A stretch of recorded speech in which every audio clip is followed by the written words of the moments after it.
Practice part 2. We're gonna practice the. We're gonna start practicing our chords now. So we got down our scale. We got our practice regimen for our scale. What you're also gonna practice, and you don't have to practice one first until you get it perfect, and then the other. What you can do is you can separate your practice time into 2 slots. One for practicing the scale, and the other for practicing your chords. It's just whatever works for you. Like if you want to just practice one until you got it down and then add the other one, you could do either or. So our chord, once again, how are we going to find it? We should be able to locate our C. We should know our letters. A, B, C, D, E, F, G, A.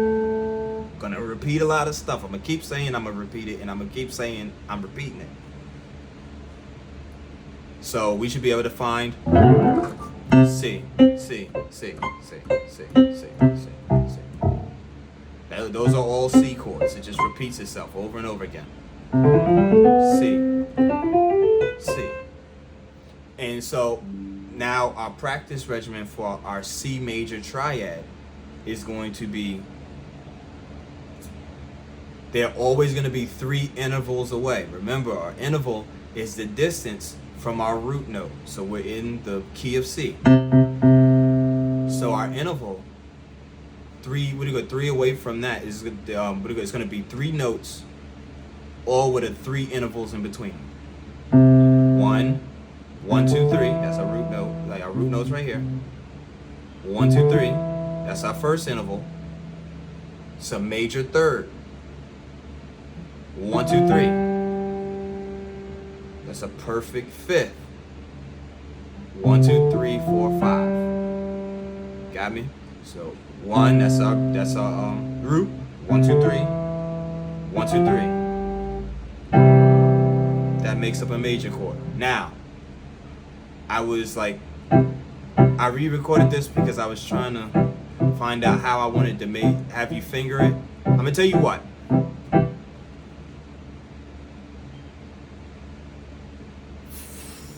For the moment, and we're gonna come back to this and we're gonna rewrite this over real quick. For the moment, do it however is comfortable to you.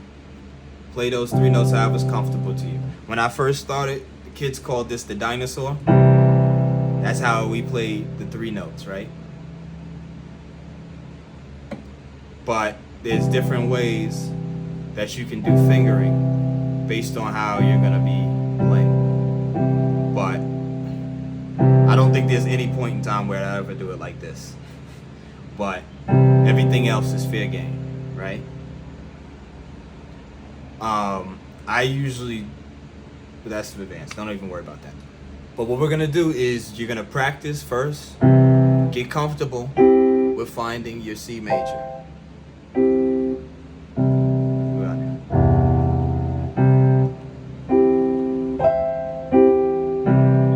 Find it. Maybe you want to play it the way I'm playing it. Maybe you want to use the finger I use. So I use my thumb, I use my middle, and my pinky. There's a lot of perks to this type of way when I start showing you more advanced chords. Or like licks.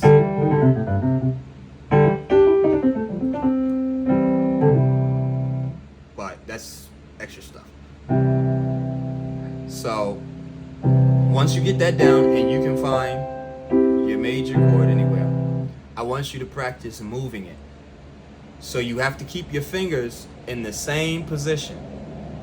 Keep your fingers in the same position. There should always be 1 note in between your fingers. Like if I was to put them all down, they'd look like that. I'm just picking them up. So yeah, I like this fingering better. Do this fingering. I'm just picking them up. So when you move, there should still be 2 notes in between all your fingers. Remember, the important part is having that space in between.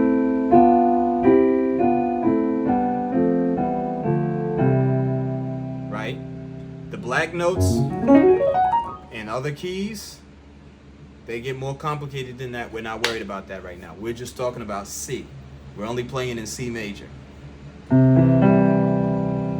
So I want you to just practice moving that.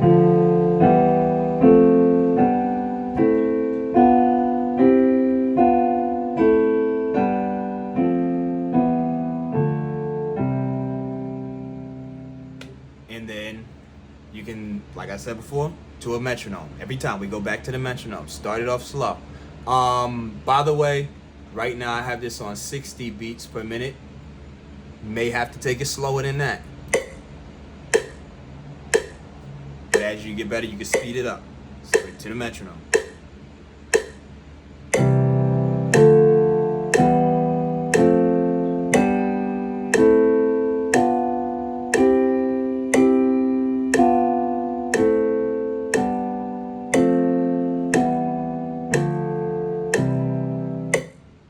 That's your practice.